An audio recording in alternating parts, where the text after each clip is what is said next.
সুপ্রিয় চাকরি পরীক্ষার্থী ভাই বোনেরা সবাইকে আমার চ্যানেল হেমেন্দ্র স্কুল পক্ষ থেকে অভিনন্দন এবং শুভকামনা। বন্ধুগণ, আমি আমার চ্যানেলে একের পর এক ক্লাস আপলোড করতে চাইছিলাম, কিন্তু আমার এক ভাইয়ের অনুরোধে আজকে আমার ক্লাস হবে জারান্ড এবং পার্টিসিপেল। আমার ভাই আমাকে বলল, এক ভাই বলল, দাদা জারান্ড পার্টিসিপেল বুঝি না। তাহলে আমি বলছিলাম জারান্ড পার্টিসিপেল শুধুমাত্র 5 থেকে 7 মিনিটে জারান্ড পার্টিসিপেল কমপ্লিট করে দেব। তো আসুন তাহলে আমার ক্লাসটা শুরু করি। তো জারান্ড পার্টিসিপেল কোথা থেকে আসলো একটু প্রথমেই যাই। দেখুন, ভার্ব কাকে বলে? যে ওয়ার্ড দ্বারা কোনো কাজ করা, অ্যাকশান বা কোনো ব্যক্তি বা বস্তু সম্পর্কে কিছু বলা বোঝায়। তাহলে ভার্ব কি হলো? প্রথমে সংজ্ঞা কি? যে ওয়ার্ড দ্বারা কোনো কাজ করা, যে ওয়ার্ড দ্বারা কোনো কাজ করা বা কোনো ব্যক্তি বা বস্তু সম্পর্কে কিছু বলা বোঝায় তাকে ভার্ব বলা হয়। ভার্ব মিন্স বাংলায় ক্রিয়া। ভার্ব দুই প্রকার, প্রধানত ভার্ব দুই প্রকার। একটা হচ্ছে ফিনাইট আর একটা হচ্ছে non finite. Finite verb FINIT, আর একটা হচ্ছে নন ফিনাইট ভার্ব, অর্থাৎ সমাপিকা ক্রিয়া, অসমাপিকা ক্রিয়া। সমাপিকা ক্রিয়া ফিনাইট। সমাপিকা ক্রিয়া নাম বললেই যেন সংজ্ঞাটা হয়ে যাচ্ছে। যে ভার্ব দ্বারা সেন্টেন্সের অর্থ পরিপূর্ণ হয়, যে ভার্ব দ্বারা সেন্টেন্সের অর্থ পরিপূর্ণ হয়, যে ভার্ব দ্বারা বাক্যের সমাপ্তি ঘটে। সহজ কথা, যে ভার্ব দ্বারা বাক্যের সমাপ্তি ঘটে সেটা হচ্ছে ফিনাইট ভার্ব। দেখুন, যেমন আমি উদাহরণ দিচ্ছি, example, Ujjwal. Ujjwal reads a বুক। এই রিডসটা হচ্ছে ফিনাইট ভার্ব। সমাপিকা ক্রিয়া, সমাপিকা,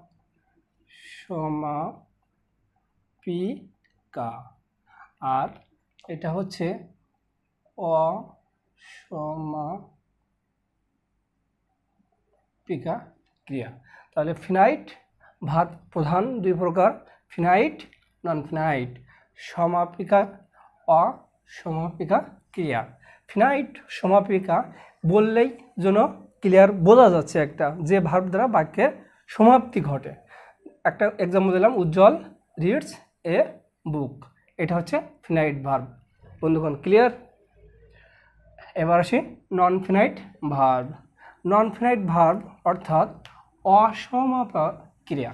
তাহলে অসমাপিকা ক্রিয়া বললেই বোঝা যাচ্ছে না, যে সেন্টেন্সের যে ওয়ার্ডটা দ্বারা বাক্যের অর্থ সমাপ্তি হয় না, সেটা হচ্ছে অসমাপিকা ভার্বের উদাহরণ, Sadananda wants to go to school. এখানে টু গোটা হচ্ছে নন ফিনাইট ভার্ব। ক্লিয়ার হয়েছে ভাই?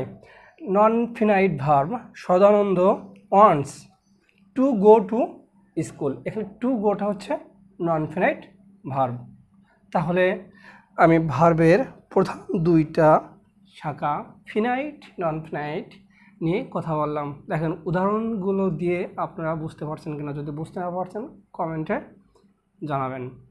এবার আমার ক্লাসের উদ্দেশ্য নন ফিনাইট ভার্ব। আমার ক্লাসের উদ্দেশ্য নন ফিনাইট ভার্ব। আমি নন ফিনাইট ভার্ব নিয়ে কথা বলবো। নন ফিনাইট ভার্ব, নন ফিনাইট ভার্ব তিন প্রকার, ইনফিনিটিভ, জারান্ড, পার্টিসিপেল। এই জারান্ড আর পার্টিসিপেল নিয়ে বিশদ আলোচনা হবে। জারান্ড আর পার্টিসিপল। জারান্ড,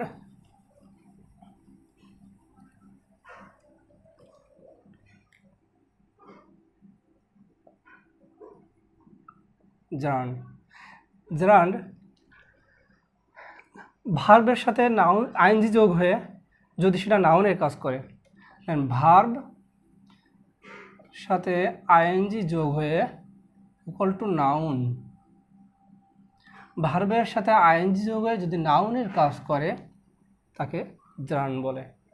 আমাদের পরীক্ষায় আসে কোনটা জার্ন্ড কোনটা পার্টিসিপেল, এটাই নির্ণয় পরীক্ষা আসে চাকরি পরীক্ষার্থীদের ক্ষেত্রে। এখন ভার্বের সাথে আইএনজি যোগ হয়ে নাউনের কাজ করবে, এটা দেখেও যদি আপনারা না বুঝতে পারেন আরেকটা ক্লু দিয়ে দিচ্ছি, এটা হচ্ছে স্থির থাকবে। স্থির জার্ন্ড ভার্বে প্লাস আইএনজি যোগ হয়ে নাউনের কাজ করবে, নাউন হবে। এবং যদি সেটা দেখে না বোঝা যায়, এটা একটা ক্লু, এটা স্থির থাকবে। যেমন swimming is a good exercise, যেমন সাবজেক্ট অ্যাজ এ ভার্ব, এই জার্নটা কখনো সাবজেক্ট হতে পারে, অবজেক্ট হতে পারে, প্রিপোজিশনও হতে পারে। যেমন সাবজেক্ট অ্যাজ এ ভার্বে আমি বললাম swimming is A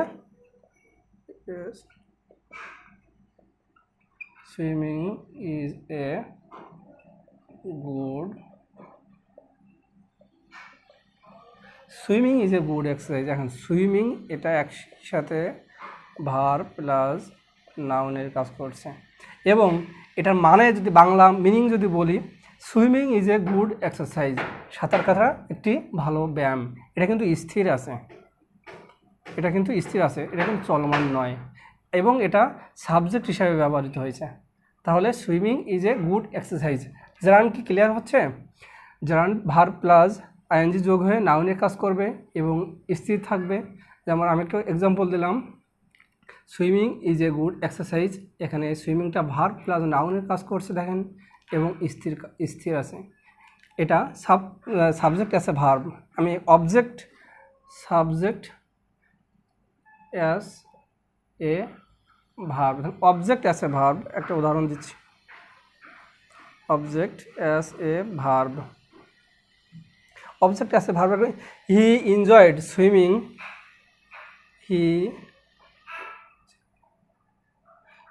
enjoyed swimming, SWIMING, he enjoyed swimming in the river. এখানে এটাও ভার্ব প্লাস আইএনজি এবং স্থির আছে, এবং এটা কোথায় ব্যবহৃত হয়েছে? এটা অবজেক্ট হিসাবে ব্যবহৃত হয়েছে। তাহলে কখনো ভার্ব কখনো সাবজেক্ট হিসাবে ব্যবহৃত হতে পারে, কখনো অবজেক্ট হিসাবে ব্যবহৃত হতে পারে, আবার কখনো প্রিপোজিশন হিসাবেও ব্যবহৃত পারে। যেমন he is good at swimming, preposition হিসাবে আপনারা চাইলে লিখে নিতে পারেন, প্রিপোজিশন হিসাবে he is good at swimming, SWIMING। তাহলে আমি জার্ন নিয়ে বিশদ আলোচনা করে দিলাম। এখন এখানে যদি না বোঝেন তারপরে আবার বলবেন, আমি পার্সোনালি বোঝানোর চেষ্টা করব। তাহলে কী বললাম, ভার্ব প্লাস আইএনজি নাউনের কাজ করবে এবং স্থির থাকবে, এবং এটা কখনো সাবজেক্ট হিসেবে ব্যবহৃত হতে পারে, এটা অবজেক্ট হিসেবে ব্যবহৃত হতে পারে, এটা প্রিপোজিশন হিসেবে ব্যবহৃত হতে পারে। Swimming is a good exercise, he enjoyed swimming in the river, he is good at swimming. তারপর আরেকটা বলি, sleeping is necessary to life, sleeping is necessary to life. দেখেন এটাও ভার্ব প্লাস আইএনজি হয়েছে এবং সেটা স্থির রয়েছে। ঠিক আছে, তাহলে এটাই হলো জার্ন।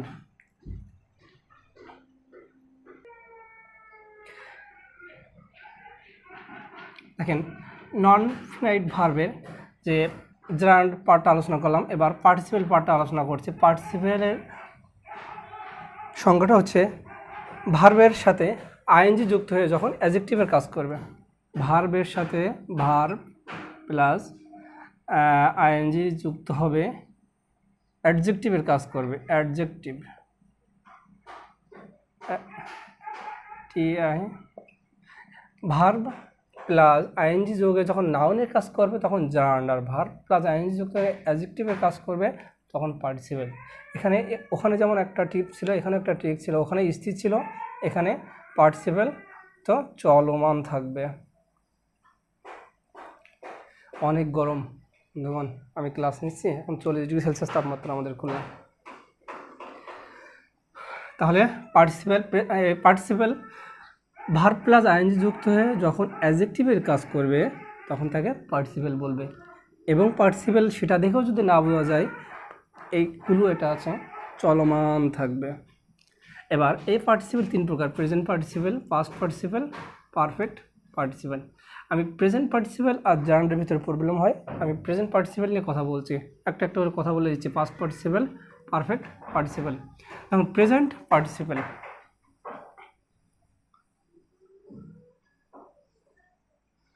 তাহলে কি বললাম? ভার্ব প্লাস আইএনজি যুক্ত হয়ে এবং অ্যাডজেক্টিভের কাজ করবে, চলমান থাকবে, তখন সেটা হবে প্রেজেন্ট পার্টিসিপেল। যেমন a rolling stone, a rolling stone gathers no moss. A rolling, oh sorry এখানে একটু জায়গা কম হয়ে যাচ্ছে,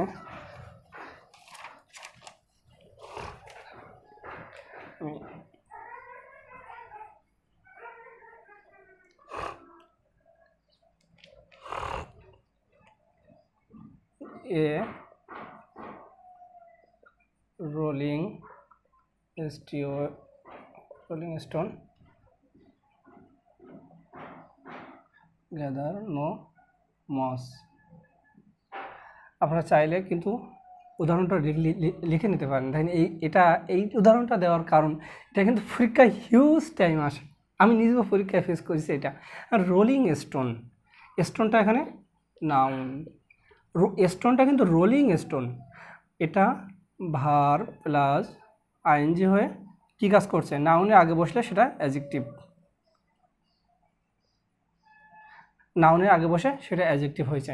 a rolling stone gathers no moss, এর বাংলাটা হচ্ছে গলন্ত পাথরে শ্যাওলা জমে না, গলন্ত পাথরে শ্যাওলা জমে না। এটার ভাবার্থ আছে, এটার ভাবার্থ অস্থির প্রকৃতির লোক কখনো অর্থ সঞ্চয় করে রাখতে পারে না। এটা কিন্তু খুবই বারবার পরীক্ষা আসে, যে কারণে আমি এই উদাহরণটা দিলাম। আমি আরেকটা উদাহরণ দিচ্ছি, আই স হিম রিডিং। যেমন I saw him reading, I saw him reading, I saw him writing, I saw him swimming, সবগুলোই কিন্তু পার্টিসিপেল। কারণ আই স হিম রিডিং, আমি তাকে দেখলাম বই পড়তে, আমি তাকে দেখলাম গান গাইতে, আমি তাকে দেখলাম নাচতে। তারপর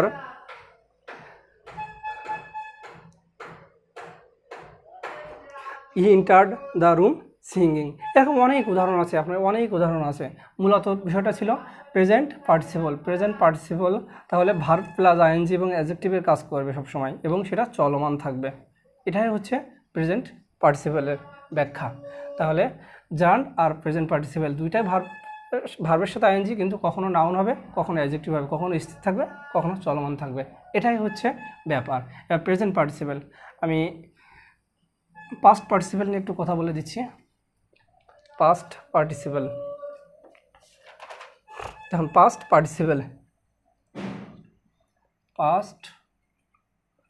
নিয়ে একটু কথা বলে দিচ্ছি। পাস্ট পার্টিসিপল হচ্ছে ভার্বের ভি3 ফর্ম, ভার্বের ভি3 ফর্ম। যে কোনো ভার্বের পাস্ট পার্টিসিপল অর্থাৎ ডিইডি টিএনই যুক্ত কোনো ভার্ব যখন ভার্ব এবং অ্যাডজেক্টিভের কাজ করবে, তার মানে ভার্বের পাস্ট পার্টিসিপল ফর্ম যখন ভার্ব এবং অ্যাডজেক্টিভের কাজ করবে, তখন সেটা হয়ে যাবে পাস্ট পার্টিসিপল। ক্লিয়ার? কারণ Bangladesh is not a developed country, Bangladesh is not a developed, DVLOPD country, Bangladesh is not a developed country. তাহলে পাস্ট ফর্ম দেখেন, ভার্বের ভি3 ফর্ম যুক্ত হয়ে যদি সেটা এ ডেভেলপড কান্ট্রি, দেখেন এখানে একটা আর্টিকেল আছে, আর্টিকেলের পরে দুটো ওয়ার্ড থাকলে লাস্টেরটা নাউন, তার আগেরটা হচ্ছে অ্যাডজেক্টিভ, এটা হচ্ছে নাউন। তারপর একটা do not play with broken glass, তারপর do not play with broken glass, এখানে ব্রোকেন, ডেভেলপড, এগুলো হচ্ছে পাস্ট পার্টিসিপল। আরেকটা হচ্ছে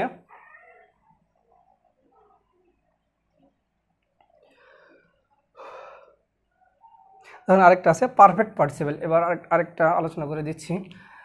যেমন প্রেজেন্ট, তার প্রেজেন্ট পার্টিসিপেল হয়ে গেল, পাস্ট পার্টিসিপেল হয়ে গেল, পারফেক্ট পার্টিসিপেল দেখেন পারফেক্ট পার্টিসিপেল, পাস্ট পার্টিসিপেল আগে একটা হ্যাভিং যুক্ত করে দিলেই সেটা পারফেক্ট পার্টিসিপেল। পাস্ট পার্টিসিপেলের আগে একটা হ্যাভিং যুক্ত করে দিলেই সেটা কি হয়ে যায়, পারফেক্ট পার্টিসিপেল হয়ে যায়। যেমন হ্যাভিং সিন দ্য স্নেক, যেমন HAVING, having seen the snake, he ran, দৌড়ে পালালো। তাহলে এখানে সিন, সি স সিন, তাহলে কি ছিল, পাস্ট পার্টিসিপেল ফর্ম ছিল, তার আগে একটা হ্যাভিং যুক্ত হয়েছে, তখন হয়ে গেছে পারফেক্ট পার্টিসিপল। তাহলে হ্যাভিং সিন দ্য স্নেক মানে সাপটি দেখেই সে দৌড়ে চলে গেল। তাহলে present participle, past participle, perfect participle clear. তাহলে আমার আলোচনার বিষয় ছিল নন ফিনাইট ভার্ব। নন ফিনাইটের ভার্বের ভিতরে জার্নটা আলোচনা করলাম, পার্টিসিপেল আলোচনা করলাম, আর একটা বিষয় থেকে যাচ্ছে ইনফিনিটিভ। আর ইনফিনিটিভ হচ্ছে 2+ ভার্ব যুক্ত বাক্য। ইনফিনিটিভ